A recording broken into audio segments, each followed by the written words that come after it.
Evangelho de Lucas, capítulo 7, versos de 11 a 17.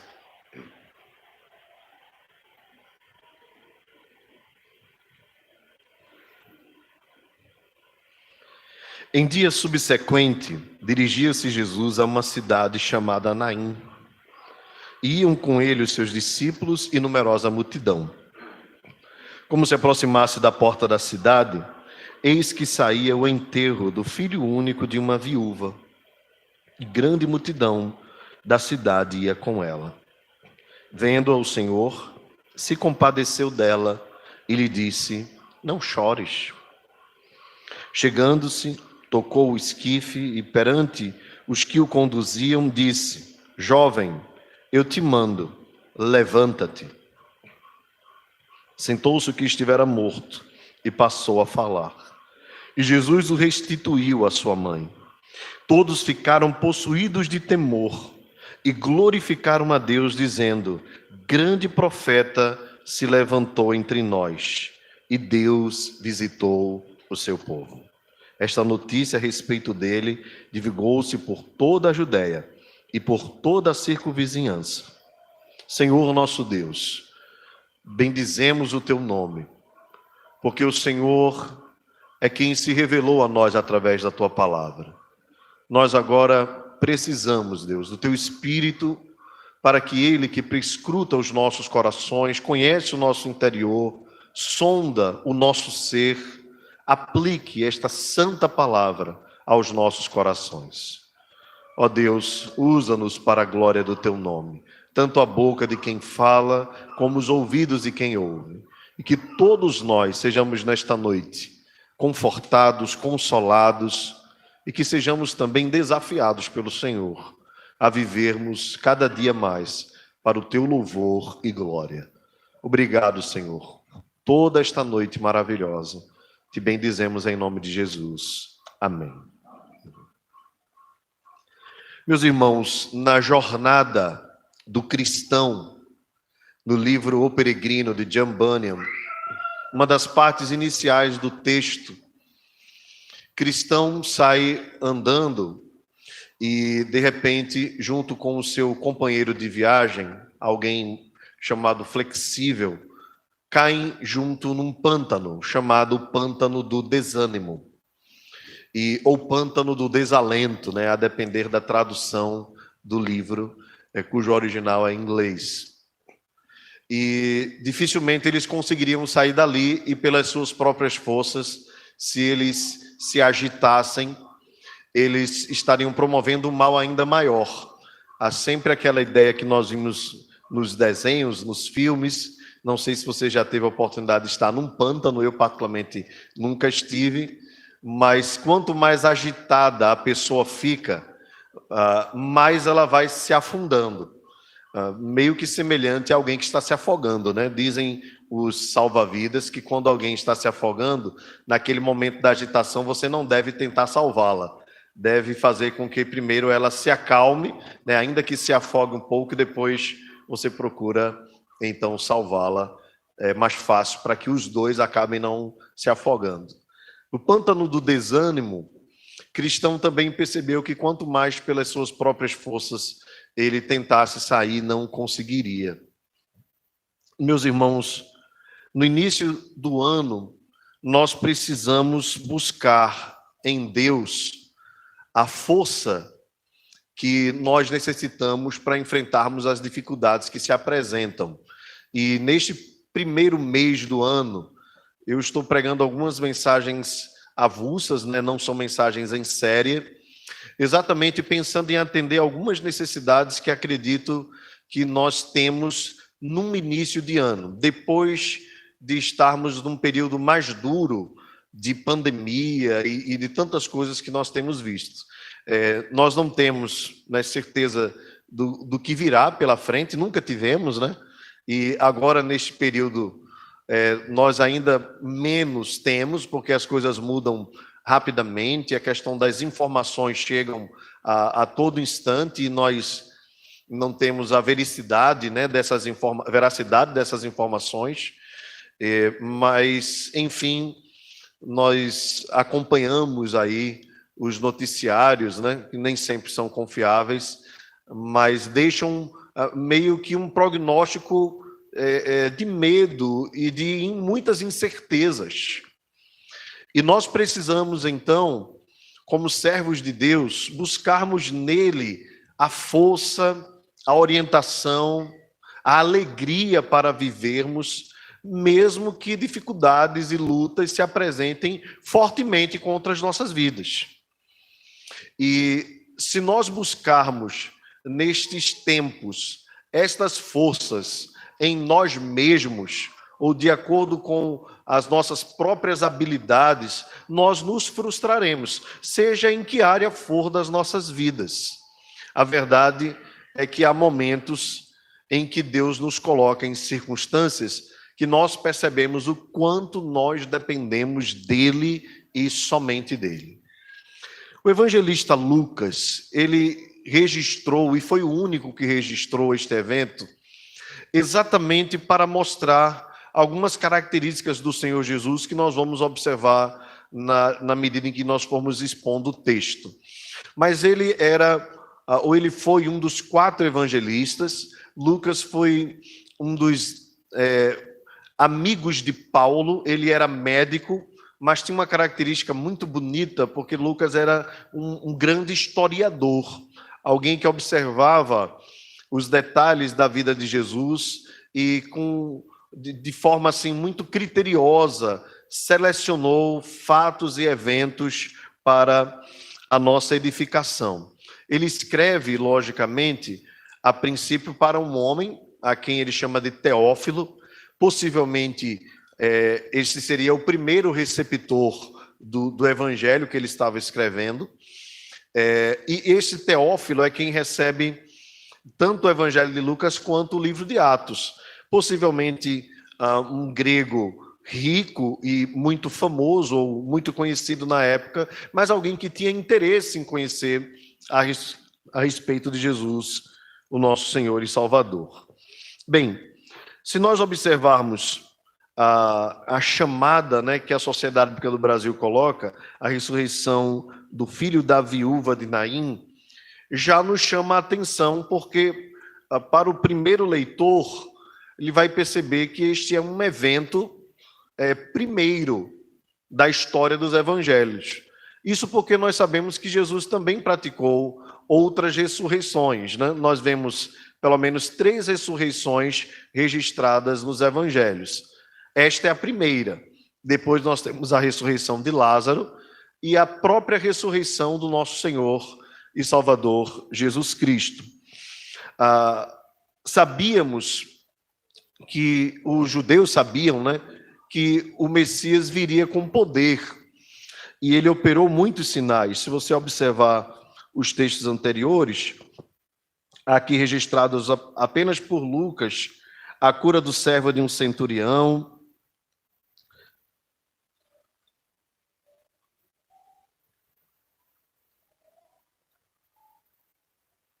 há também a cura da sogra de Pedro. E se você observar, no capítulo 4, no verso 40, o texto diz que ao pôr do sol, todos os que estavam enfermos de diferentes moléstias eram trazidos até Jesus e ele os curava. Observe que o registro de Lucas, ele é tão firme que lembra que Jesus fez muitas curas que nem foram citadas, apenas são colocadas num grupo maior. Mas nenhuma até este momento tinha sido como esta. E eu queria então que você observasse algumas características que nós podemos aprender sobre o nosso Senhor para a nossa edificação e consolação neste texto. A palavra nos diz que Jesus se dirigia a uma cidade chamada Naim. Este é um outro detalhe.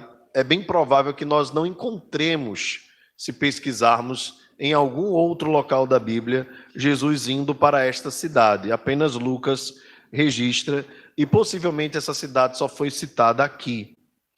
Os seus discípulos iam com ele, e também numerosa multidão. E aqui eu queria chamar a atenção para o fato de que Todos os milagres operados por Jesus, os seus discípulos estavam perto, e isso não era por acaso. Jesus, logicamente, os havia convocado, mas Jesus sabia que passaria pouco tempo na terra entre os discípulos, no seu ministério, seriam apenas 3 anos, e que era importante que os discípulos aprendessem sobre ele. E uma das credenciais do Messias era o seu poder, a sua glória e a manifestação de milagres, sinais, prodígios e maravilhas. Porém, os discípulos estavam ao lado de Jesus e viram curas repetitivas. Mas isso não era simplesmente porque Jesus queria que eles vissem cura. Jesus queria sempre, por meio das curas, ensinar alguma coisa aos seus discípulos. Visto que ele passaria pouco tempo com eles, era importante que os discípulos nesta escola, a escola do Messias, pudessem aprender lições importantes a respeito dele. E aqui o texto nos diz que além dos discípulos havia uma numerosa multidão. É muito provável também que esta numerosa multidão não fosse necessariamente uma multidão de discípulos.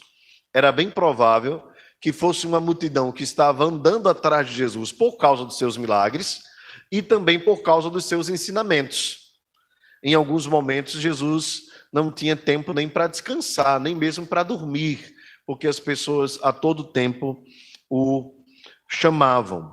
Bem, a coisa se avoluma, porque o texto diz que quando Jesus estava chegando na porta da cidade, na entrada da cidade, saía o enterro da filha do filho de uma viúva, e este era filho único. Aqui é interessante o detalhe cultural, né? O enterro saía. Naquela época, as pessoas não eram enterradas na cidade, por questões tanto ambientais como questões de higiene, de saúde, ou, resumindo, questões sanitárias, em geral. As cidades não tinham cemitérios dentro, mas sempre cemitérios fora. Isso, então, era uma cultura na época. Então, todas as vezes que alguém morria, se velava o corpo na cidade, mas o enterro era feito fora. Então, aqui nós vemos, enquanto Jesus entrava na cidade com os seus discípulos e a multidão, nós vemos uma multidão também, observe o verso 12 no final, uma grande multidão saindo. Então, a coisa se avolumou.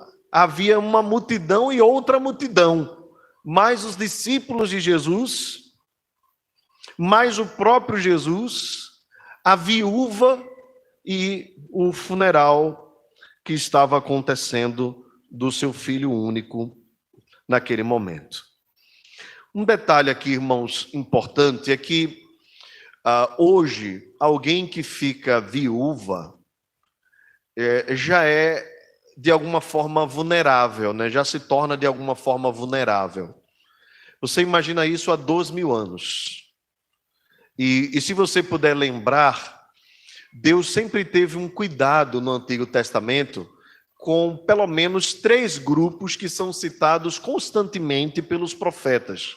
Os profetas reclamavam tanto dos governantes como do povo a falta de cuidado com os órfãos, os estrangeiros e as viúvas. 3 grupos que precisavam ser contemplados com um maior cuidado, com um maior zelo. Os estrangeiros, por quê? Hoje em dia, falar de estrangeiro é muito fácil, né? Porque nós podemos hoje decidir sair daqui e ir morar em qualquer outro lugar, né? Talvez tenhamos dificuldades em alguns países por conta de questão de visto, mas se você escolher talvez um outro país, né, que não tenha tanta exigência, você consiga com tranquilidade viver naquele lugar. Lembre agora que nós estamos falando de 2000 anos atrás e que a coisa era muito difícil, muito mais difícil do que a gente possa imaginar. Quando alguém era estrangeiro naquela época, nós precisamos entender esses estrangeiros como praticamente como refugiados, na sua grande maioria. Eram pessoas que não queriam estar numa terra estranha, mas por alguma necessidade estavam ali. Geralmente alguma necessidade ligada a finanças. Bem, nós estamos acompanhando, né, no nosso país a chegada de venezuelanos, né, naquela região norte, né, Roraima, e também o aumento de pessoas da Argentina vindo para o Brasil. E aí você deve fazer uma associação e procurar entender o porquê, né, a razão dessas pessoas estarem saindo desses países, né, que para alguns brasileiros são como se fosse um paraíso, inclusive chamado de paraíso da democracia por alguns líderes políticos do país.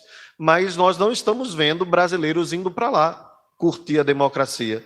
E ninguém de outros países indo para a Venezuela. O que nós estamos vendo é gente da Venezuela saindo de lá e indo para outros países, inclusive o Brasil. Então, nós, às vezes, vemos alguns líderes políticos aqui falando que Cuba é uma maravilha, é a ilha onde, olha, lá tem médico para todo mundo, mas nós só vemos cubanos querendo sair de lá e não querendo voltar. Então, isso dá um sinal, né, para nós pensarmos. Né? Imagina se você tem duas opções de entrar, né, num local, num restaurante. Pense somente nisso, um exemplo. Né? Tem dois restaurantes para você escolher. Um tem gente saindo, correndo, e outro tem gente entrando. Você vai para qual? Né? Pois bem, ser estrangeiro naquela época é ser alguém desprovido de raiz. Né? Você não estava na sua própria pátria. E quem já passou por isso sabe bem o que eu estou falando. Um outro grupo que era também esquecido eram os órfãos. Os órfãos... A gente conhece um pouco também da realidade. Eu não sei se vocês acompanharam, mas essa semana passou uma notícia referente àquele momento em que alguns afegãos estavam tentando sair do país quando o Talibã tomou conta, né? E naquele instante, uma família, procurando salvar a criança, deixou ela num determinado local, mas não conseguiu mais voltar para pegar a criança. E acabaram entrando num avião e foram para os Estados Unidos. A criança ficaria ali sem identidade, seria uma chance dela sobreviver, né? Porque os pais eram aliados à coalizão dos Estados Unidos com outros países da Europa. E dos Estados Unidos, os pais angustiados, ansiosos, conseguiram a informação da criança ter sido achada por uma família afegã que passou a cuidar desta criança. E agora estão tentando, de forma diplomática, né, levar a criança até os pais, já que os pais não podem voltar mais para o Afeganistão. É uma situação muito triste, irmãos, muito triste. A situação dos refugiados é uma das situações mais críticas da história da humanidade. Refugiados da Síria, do Afeganistão, e agora guerras, novas guerras estourando e novas tensões, o que acaba, irmãos, resultando em muitas crianças órfãs, muitas mesmo. E nós, a maioria de nós, né, não tem noção do que é não ter pai, não ter mãe, não ter ninguém do seu próprio sangue. Por isso a Bíblia, desde o Antigo Testamento, fala que deveria se lutar pelo direito das viúvas, dos órfãos e dos estrangeiros. Esta mulher é uma viúva, e ela que se encaixa aqui dentre os três grupos, né, neste grupo de viúvas, ainda tinha uma situação ainda mais difícil. Ela era a viúva que tinha um único filho, e agora o seu filho estava morto. Nós percebemos no texto o próprio Jesus o chamando de jovem. Possivelmente não era mais uma criança, mas era alguém já da adolescência para a juventude. Ser viúva, naquela época, também era uma situação difícil. Quando nós pensamos em viúva no Novo Testamento, a primeira viúva que vem à nossa mente quem é, irmãos? A viúva pobre, não é? Aquela que ofertou mais do que todo mundo no templo. Mas o detalhe era ela era uma viúva pobre. Geralmente a mulher não era inserida no mercado de trabalho. E naquela época não havia cuidados com previdência. Então, quando alguém ficava viúva, ficava desprovida da sua manutenção. Se nós pudermos lembrar um pouco de uma viúva, talvez uma das mais conhecidas, né? Ou pelo menos duas viúvas conhecidas, nós vamos nos lembrar de Ruth e Noemi. Lembrem que quando elas voltam de Moabe para Jerusalém, né, para Belém, na casa do pão, já viúvas, elas voltam para buscar os alimentos que caíam do chão. E exatamente no campo de Boaz, como era determinada pela lei levítica, ele deveria deixar os alimentos que caíssem ao chão para que os miseráveis, os pobres, pudessem ter acesso àquele material. E foi exatamente isso que Ruth foi fazer. Ela foi catar milhos, catar alimentos lá no campo. Foi quando deu todo o desfecho da história. Na verdade, era o Senhor conduzindo tudo. Mas era essa a característica principal de uma mulher naquele período que ficava viúva. E aqui vai um detalhe, né? A gente ouve vez por outra um discurso de que a Bíblia é machista e que no Antigo Testamento e na Bíblia toda, né, Deus não está preocupado com a mulher. Observe exatamente isso. Quando a mulher ficava desprovida, havia uma lei que determinava que ela poderia comer dos grãos que caía das fazendas sem nenhum custo para ela, ou seja, a sua manutenção mínima estava garantida, pelo menos o alimento. Mas ainda mais, não deveria se tirar, era a ordem no Antigo Testamento, o direito do órfão, da viúva e do estrangeiro. Bem, por que essa mulher tem essa característica diferencial? Porque, sendo viúva, possivelmente ela passou muito aperto com o seu filho único. E agora, aquele que era a sua esperança de quando se tornasse um homem e pudesse, com seus próprios braços, suas próprias mãos, ganhar algum dinheiro, quando ele vai embora, quando ele morre, é como se ela tivesse caído no pântano do desânimo. E tivesse olhado para um lado e para o outro e não visse mais solução. E, meus irmãos, ainda que pela graça, né, de Deus, nós tenhamos dias difíceis, mas podemos viver com certa tranquilidade, é muito importante nós estarmos atentos, porque nada impede que os dias sejam piores para frente. E nós precisamos estar atentos exatamente à Escritura, para que quando dias ruins vierem sobre as nossas vidas, dias de desesperança, dias de desalento, dias de angústia, nós possamos olhar para Jesus, através das Escrituras, e vermos o quanto Ele é maravilhoso. E Jesus se apresenta com 3 características que eu destaco nesta noite para a nossa edificação, para a nossa consolação. Em primeiro lugar, o texto nos diz, no verso 13, vendo-a o Senhor, se compadeceu dela e lhe disse, não chores. Essa é a primeira característica de Jesus. Ele é um Deus compassivo. Ele tem misericórdia daqueles que sofrem. Ele tem misericórdia daqueles que estão sem esperança. Ele tem misericórdia daqueles que estão atribulados. Meus irmãos, nós não temos um Deus que fecha os olhos para as nossas angústias. Pelo contrário, os seus olhos estão atentos a nós e os seus olhares são olhares de compaixão e de misericórdia.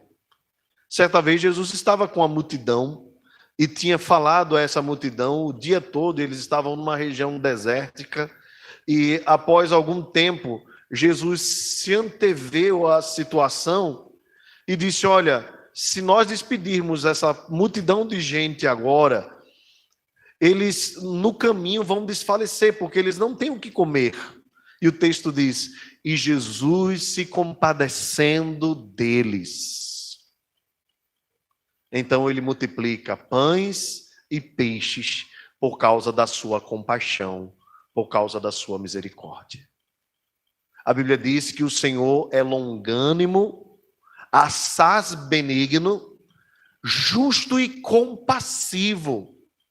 Ou seja, ele se sentimentaliza, ele entende a dor, e ele não é distante da dor, do sofrimento de ninguém. Ele olha para aquela mulher, ele vê o desespero, ele vê a sua última esperança de manutenção. É claro que é Deus quem move todas as coisas. Ela vê tudo indo embora, e a sua situação, que já era difícil, se agravando. E a gente sabe bem que quanto mais velho, menos autonomia a gente vai tendo, e mais dependentes nós nos tornamos, às vezes para coisas até simples. Jesus então olha para aquela mulher, olha para a sua dor, se compadece dela e diz: não chores, não chores. Logicamente, quando o texto diz não chores, o que nós inferimos é que aquela mulher estava com uma dor profunda no coração e que a sua dor se transformou em lágrimas. E que aquele enterro estava sendo um enterro de muito luto, de muito sofrimento, de muita angústia, de muito desespero. Nós precisamos olhar para Jesus, irmãos, exatamente da forma como ele é. Eu sei que por aí, no mundo, muitos pintam Jesus ou Deus como um Deus duro, como um Deus raivoso, como um Deus castigador. E ora, embora ele seja santo, poderoso, embora ele não inocente o culpado, embora ele se ire mesmo contra o pecador e contra o pecado, ele também é um Deus compassivo. E ele não deixa de ser justo para ser compassivo. Ele é 100% justo e ele é 100% compassivo. A sua compaixão alcançou o coração desta mulher.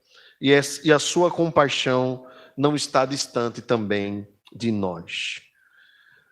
Outra coisa que nós aprendemos a respeito de Jesus, irmãos, está no verso 14.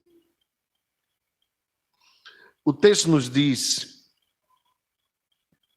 os versos 14 e 15, chegando-se, tocou o esquife e, parando os que o conduziam, disse: jovem, eu te mando, levanta-te.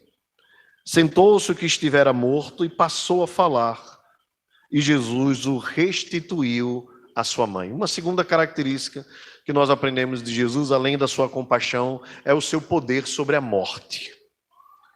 Ele é todo-poderoso. Observe o detalhe aqui, o contexto. Jesus toca o esquife. O esquife é um termo que a gente não usa mais, mas é o caixão. É o caixão dos tempos judaicos, né? do Novo Testamento, do Antigo e do Novo Testamento. Era um tipo de caixão, irmãos, que é como se fosse uma caixa mesmo, de madeira. Embaixo havia os bastões, onde, lógico, deixava 4 pontas e 4 pessoas levavam, conduziam aquele caixão. E o caixão não era fechado, era um caixão aberto. E naquele período, para se evitar que o corpo deixasse mau cheiro, né, exalasse o fedor, então se colocava aromas sobre o corpo, procurando ao máximo preservar o corpo intacto, né, para que não entrasse em decomposição, e logicamente também para que evitasse o mau cheiro. Então, se você puder, na minha mente, eu já fico imaginando a cena, né? Sempre quando eu leio a escritura, a imaginação vai longe. Então, você imagine aí uma caixa de madeira, o jovem dentro da caixa, 4 homens carregando, um pegando em cada ponta, e aquela viúva junto com a multidão, chorando e lamentando a morte daquele jovem. Jesus, então, toca o esquife. É interessante isso, né? Porque Jesus já fez todo tipo de milagre, é só nós olharmos as escrituras, ele fez milagres à distância, né? Inclusive, se você observar no verso, no capítulo anterior, né? Jesus nem chega a entrar na casa e cura um homem, né? O servo de um centurião. E há uma cura do filho de um centurião que Jesus cura à distância. Se ele não está morto, ele já vive. No mesmo instante, a Bíblia diz, estavam vindo pessoas que disseram, olha, há algum tempo, bateu o exato momento, o teu filho ressuscitou, o teu filho reviveu, que estava prestes a morrer, ou estava morto. Então, aqui é o detalhe de Jesus ter tocado o esquife. Mas o detalhe que chama ainda mais atenção é Jesus ter falado ao jovem. Porque o texto nos diz que o jovem já estava morto. O funeral, o velório já havia acontecido e agora estava no momento do cortejo fúnebre. E Jesus então fala ao jovem. É interessante porque da mesma forma ele fez com Lázaro. A Bíblia diz que Lázaro já estava morto 4 dias, que o seu corpo já fedia, e Jesus disse, Lázaro, vem para fora. Você fala com todo mundo, menos com o morto, né? Não adianta falar com o morto. Ele não pode ouvir, ele não tem condições de ouvir. Isso é natural, nós sabemos bem disso. Mas aqui Jesus faz o sobrenatural. Ele fala àquele jovem que estava morto, como falou a Lázaro que estava morto. É exatamente porque a palavra de Jesus e o poder da palavra de Jesus é sobrenatural. O seu poder, irmãos, é o mesmo poder que pela palavra da sua boca criou todas as coisas. A Bíblia diz que no princípio criou Deus os céus e a terra. A terra era sem forma e vazia. A ideia ali é a ideia de caos. E disse o Senhor, haja luz e houve luz. E a cada palavra que é proclamada por Deus, as coisas vão sendo criadas. E todas as coisas obedecem à voz do Criador. E o que está acontecendo aqui é o mesmo fenômeno do mesmo Deus. Porque quando a Bíblia diz no princípio criou Deus os céus e a terra, o apóstolo João vai dizer, ele estava no princípio com Deus, e todas as coisas foram feitas por intermédio dele, e sem ele nada do que foi feito se fez. E como nós cantamos aqui, porque dele, por ele e para ele são todas as coisas. Todas as coisas ele criou com o poder da sua palavra. A palavra de Jesus é poderosa. E quando ele age, quando ele determina, quando ele fala, acontece. Quando ele manda o sol parar, hoje nós sabemos que é a terra, o sol parou. Todas as ordenanças que Jesus fez, todas elas se cumpriram e nenhuma delas pode ser impedida, porque a ele pertence todo o poder, a sua palavra é poderosa, a sua palavra é cheia de majestade. Por isso o Salmo 29 nos conclama a tributarmos a Deus louvores, porque a voz do Senhor é poderosa, cheia de majestade. Os céus, diz o Salmo 19, proclamam a glória de Deus, o firmamento anunciam as obras das suas mãos. Então, todas as coisas que nós vemos criadas, nós precisamos lembrar, foram criadas pela palavra de Deus. E Jesus Cristo é o próprio verbo de Deus. E quando ele fala, faça-se, se faz. Assim como ele disse àquele jovem: jovem, eu te mando, levanta-te. O texto nos diz: sentou-se o que estivera morto e passou a falar. E Jesus o restituiu à sua mãe. Você deve imaginar comigo a cena. Tente imaginar comigo a cena. Aquela mulher que já havia chorado pelo seu filho, já não tinha mais, logicamente, a gente diz assim, enquanto há vida, há esperança, não é? E a gente deve pensar assim, mas com Jesus, mesmo depois da vida, ainda há esperança. Ele é poderoso para fazer infinitamente mais do que tudo quanto pedimos ou pensamos. Então você imagina, se você puder comigo imaginar, na hora que Jesus diz, jovem, eu te mando, levanta, os órgãos daquele jovem começarem a reagir. O fôlego nos seus pulmões, talvez ele já tivesse dado aquilo que sua mãe pensasse como o último suspiro, né? O que parecia ser o último não era o último. O sangue voltando a correr nas suas veias. E por fim, seus olhos abrindo e ele sentando. Ele estava deitado, logicamente. E aquele menino, aquele jovem se senta. Meus irmãos, o poder da palavra de Deus vai além do que nós imaginamos. Uma só palavra de Jesus é capaz de mudar toda a história. A sua palavra há poder. A sua palavra há glória. Na sua palavra há majestade. Uma só palavra dele é capaz de mudar todas as coisas. Em terceiro lugar, irmãos, observem os versos 16 e 17.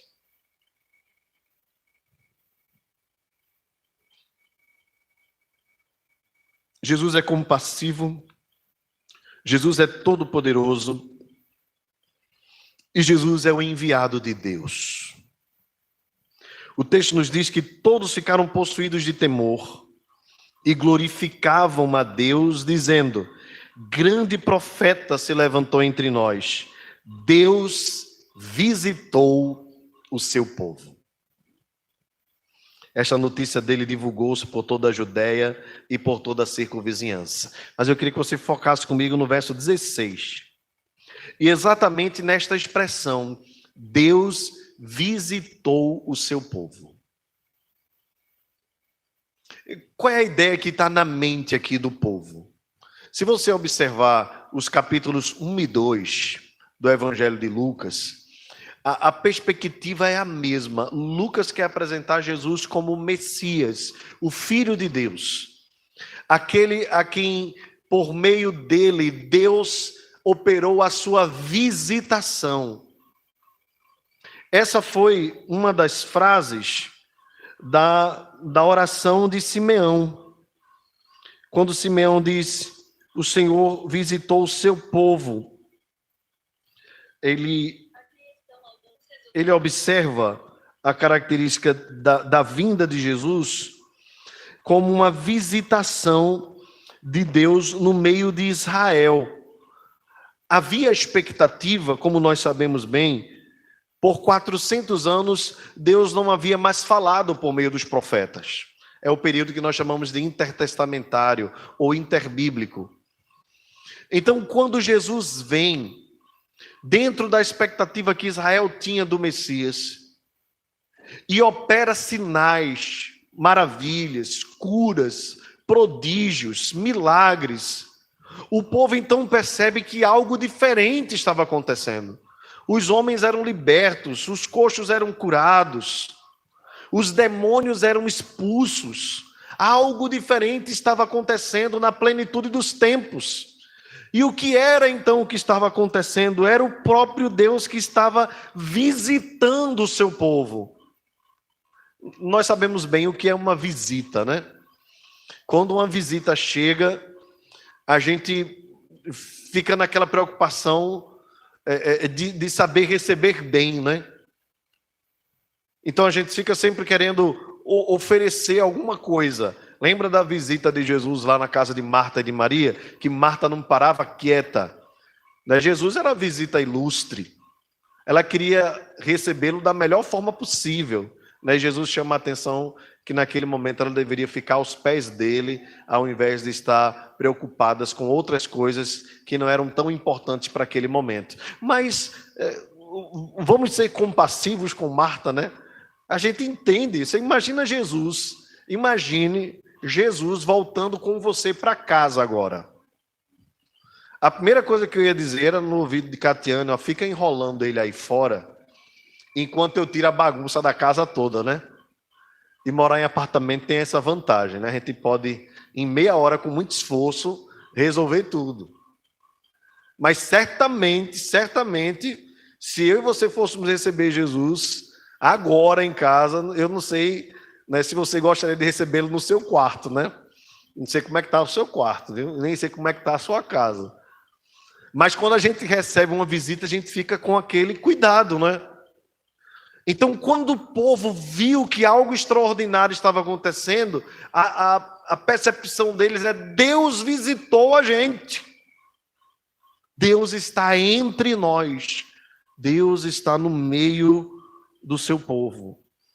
Essa era a expectativa messiânica. O Messias, ele deveria cumprir todos os requisitos que foram profetizados no Antigo Testamento. Os irmãos sabem alguns deles. Ele deveria ser da descendência de Davi, né? Por isso Jesus é chamado de a raiz de Davi. Ele deveria nascer em Belém, e tantas outras profecias que foram cumpridas. Jesus, então, atende todas elas. E a ressurreição desse jovem era um sinal de que Deus estava visitando o seu povo com poder, com glória. E que, de fato, Jesus estava credenciado. Esse era um dos objetivos dos milagres. Os milagres credenciavam Jesus como, de fato, aquele que foi enviado por Deus. Vejam um detalhe que é interessante. Quando Jesus diz para os discípulos: fiquem em Jerusalém, já no final, né, depois da sua ressurreição, até que do alto vocês sejam revestidos de poder. Jesus está dando aos discípulos a mesma credencial aos apóstolos, né, aos 12, no caso ali aos 11, né, mais um que seria acrescido, que é o Matias. Jesus estava dando a eles a mesma credencial que ele tinha. Os apóstolos, então, operaram poder, milagres e sinais. Você vai ver curas, milagres, conversões em massa, maiores até do que aquelas que Jesus fez quando estava na terra. Na verdade, os discípulos eram uma continuidade do mesmo poder de Jesus sobre a terra, credenciando ou credenciado através dos milagres. O que eu quero chamar a atenção aqui para os irmãos é que, chegado um período da história da igreja, no Novo Testamento, a igreja não precisava mais dessa credencial. E é nisso que a maioria de nós presbiterianos, os reformados, creem, que aqueles milagres operados por pessoas, entendam bem, cessaram, porque o fundamento foi trazido. Qual era o fundamento? O poder de Deus, por meio de Cristo Jesus, por meio dos apóstolos, que é o fundamento da igreja. A igreja está sob o fundamento dos apóstolos. Então, não é que nós não cremos em milagres hoje. Nós cremos que Deus continua operando milagres. Mas nós não cremos que Deus opera estes milagres por meio de pessoas que têm autonomia para dizer: seja curado, e alguém é curado. Ok? Deus pode fazer através da oração de quem Ele quiser, mas essa autonomia não está sobre uma pessoa. Em outras palavras, os dons espetaculares ou miraculosos, em especial o dom de cura, cessou. E se não cessou, essa pessoa dormiu durante a pandemia da Covid-19 e está dormindo ainda durante 2 anos, porque muitas pessoas morreram e ele não curou. Agora, o que é importante nós entendermos sobre a cura, irmãos, e aqui nesse texto nos chama a atenção, é que a cura era um sinal de que o Messias tinha poder sobre a vida e sobre a morte. Mas não significava que, e nem significou, que este jovem, depois da cura, viveu para sempre. Depois de um tempo, assim como Lázaro, ele morreu. O único que não morreu após a ressurreição foi o próprio Senhor e Salvador Jesus Cristo. É por isso que a Bíblia diz que ele é o primogênito de entre os mortos. Observe que muitas pessoas morreram antes de Jesus, não é verdade? E estão no seio de Abraão. Mas por que Jesus é o primogênito de entre os mortos? Porque ele foi o primeiro quem morreu em corpo e o primeiro quem ressuscitou em corpo.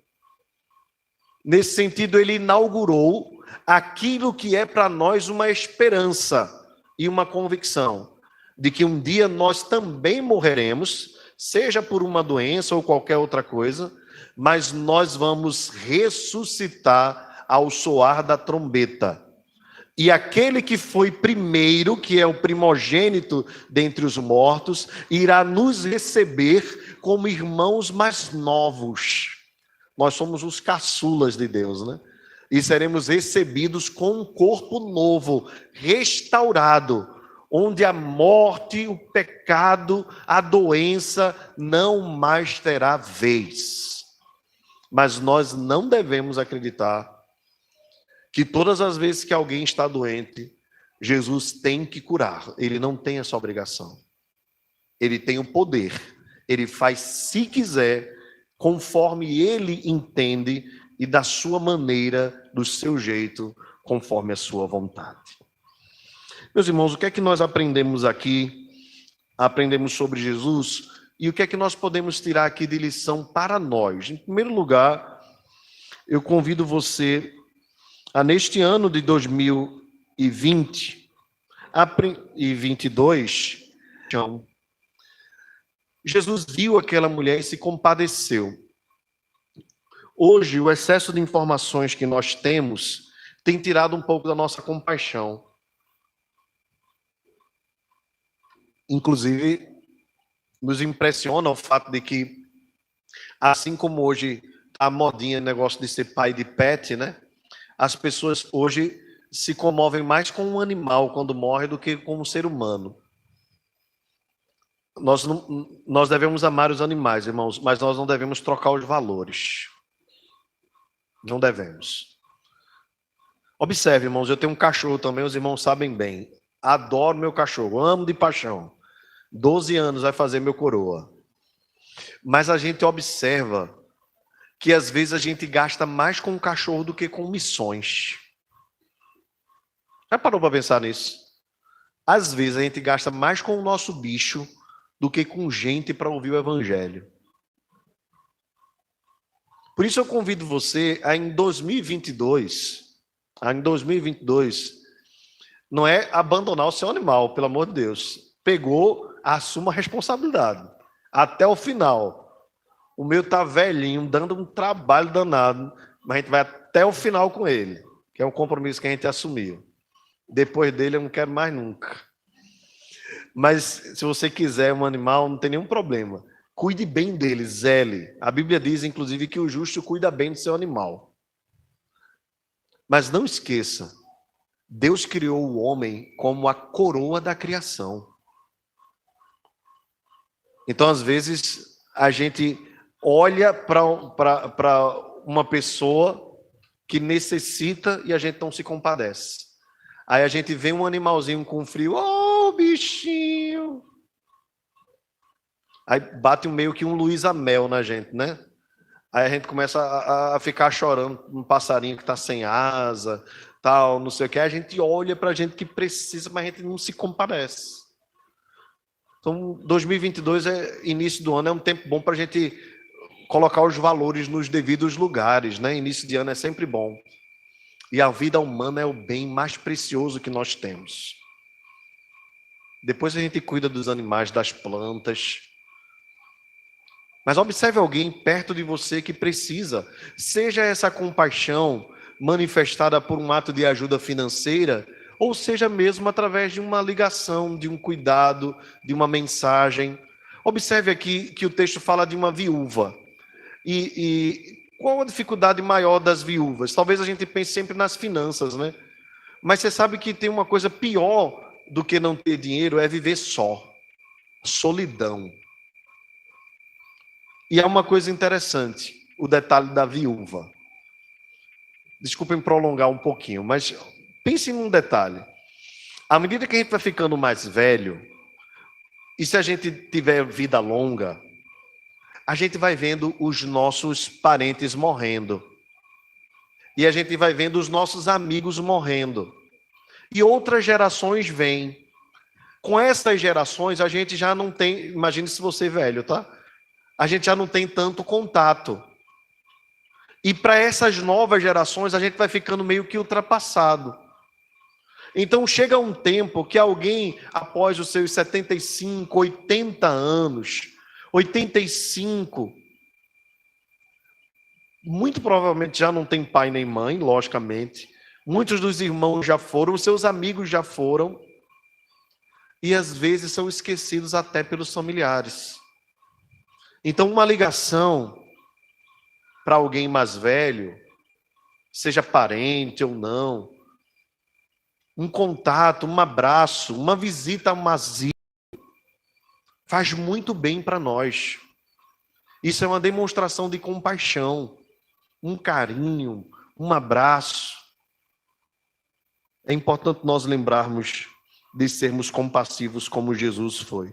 Ora, nós não temos o poder de curar, né? De ressuscitar, de trazer a esperança como Jesus trouxe naquele sentido. Mas nós temos o poder de fazer uma ligação, de mandar uma mensagem, de perguntar como você está. Quem sabe essa semana Deus não move o seu coração para entrar em contato com alguém que precisa de compaixão, de graça, de misericórdia. Meus irmãos, outra coisa que nós aprendemos com Jesus e que eu trago como lição é que nós devemos confiar no poder de Jesus. Há situações em nossas vidas que às vezes nos levam a pensar que tudo chegou ao fim. E de fato na vida dessa mulher parecia ter chegado ao fim mesmo. Sendo ela velha, sendo ela viúva, tendo já passado por maus bocados na vida, tendo perdido o seu único filho, que era o motivo de uma esperança futura. A esperança futura ela perdeu. Mas Jesus restituiu a ela a sua esperança. Eu queria lembrar a você que uma só palavra, ele é capaz de mudar toda a nossa sorte. E que nós precisamos confiar nele. Confiar na sua palavra. Se ele determinar, vai acontecer. Se ele decidir, vai acontecer. Deus é Deus. Ninguém pode impedir a sua palavra. Você lembra que quando Daniel orou, a Bíblia diz que quando ele volta, né, quando ele recebe a resposta da oração, a Bíblia diz, olha Daniel, eu já havia te respondido, mas houve uma briga entre o anjo que traria a mensagem e o príncipe da Pérsia, né? No qual o anjo prevaleceu, porque Deus sempre prevalece. E ainda que o inimigo, que o diabo tente impedir os planos de Deus, nenhum plano do Senhor pode ser frustrado. É isso que nós proclamamos aqui, quando nós cantamos esta última canção. Eu sei que o meu Redentor vive e que por certo se levantará. Então, em nome de Jesus, creia que as suas crises, as suas dificuldades não estão ocultas aos olhos de Deus. O Deus que é misericordioso está olhando para você. E o Deus que é misericordioso é poderoso para, por meio de uma só palavra da sua boca, mudar toda a tua sorte. Creia, confie nele. Ele tem toda a autoridade sobre tudo. E por fim, irmãos, quando nós aprendemos sobre o Messias, nós nos lembramos que Deus nos visitou. E a maior obra da visitação de Deus ainda não foi esta ressurreição. A maior obra da visitação de Deus ao seu povo foi quando ele ressuscitou a minha vida e a sua vida da morte. porque nós estávamos, mais do que este jovem, nós estávamos mortos espiritualmente. E Deus visitou o seu povo com graça e com verdade.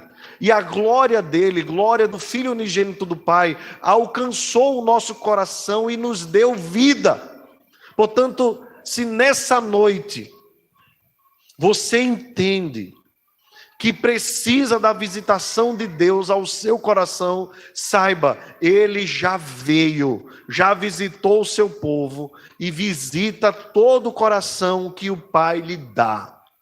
Se o seu coração foi dado pelo Pai a Cristo, no tempo certo, o Espírito Santo vai visitar o teu coração e vai transformar a tua vida.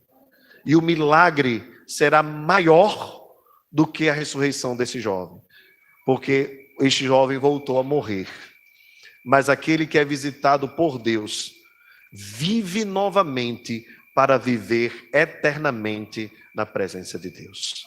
O texto diz que todos glorificaram, e eu também, assim como o povo, dou glória a Deus, não apenas pela ressurreição desse jovem, mas pela ressurreição que ele operou no coração de cada um de nós, e ainda operará nos corações daqueles que estão mortos em seus delitos e pecados. Que Deus nos abençoe, meus irmãos, em nome de Jesus. Vamos nos colocar de pé?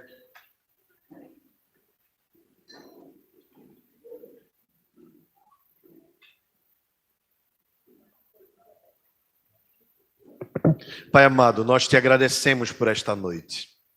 Te louvamos por estarmos na tua presença, porque na tua presença há plenitude de alegria e há delícias perpetuamente.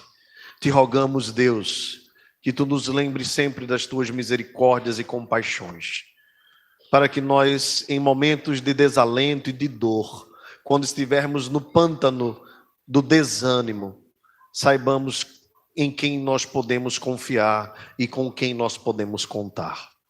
As nossas forças, Senhor, nada são, mas tu és forte e poderoso, a ti pertence toda a glória. Confiamos, Deus, também que tu tens poder sobre todas as coisas. A demonstração da ressurreição deste jovem é a demonstração de que a tua glória não tem limite, o teu poder é sobrenatural e não há nada impossível ao Senhor. Pai, nós te agradecemos, porque tu enviaste o Messias para visitar o nosso coração. E somos agora a própria habitação de Deus na terra. Que o Senhor, Deus, alcance os corações daqueles que ainda não foram visitados. Que o teu Espírito Santo os chame, aqueles por quem Cristo morreu, aqueles a quem o Pai elegeu. E que toda a glória seja dada sempre ao teu nome. E que a graça do Senhor Jesus, o amor de Deus, o nosso Pai, e a comunhão do Espírito Santo seja sobre nós e conosco permaneça, agora e para todos sempre. Amém. Amém. Amém.